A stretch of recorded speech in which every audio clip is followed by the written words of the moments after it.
Allahu Allah,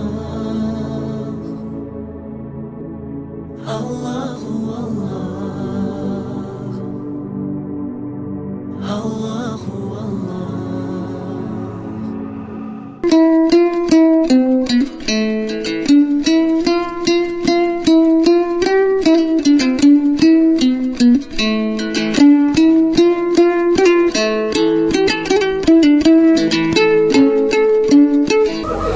Biz ошентип сокулукта 3-үйгө келдик, урматтуу достор.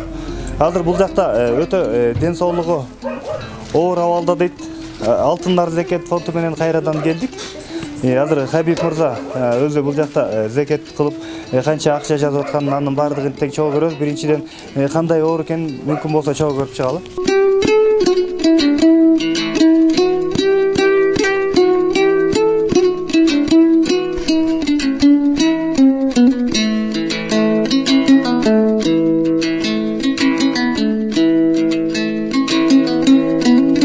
Три рака нашли и спина. Рак? Да. Какой степень-то? Ну вот мне желательно, чем быстрее, чем лучше. Они мне сказали сами. Анализы мне все на руках. Все. Я сейчас не могу насобирать. На час я ему начальник говорю, давайте работать нет, говорит, давай, Серега, лечись. Я говорю, шеф, не поймите, как говорит с Дерзким, я не могу такие денег насобирать. А вы сколько платите туда? Куда? На квартиру? 3-4 тысячи. 3-4.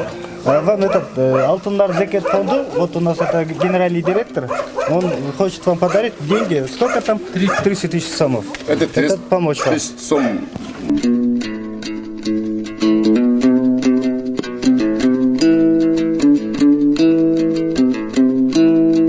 У нас это обычай такой мусульманский.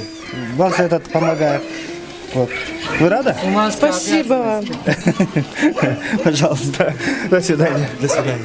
Достали.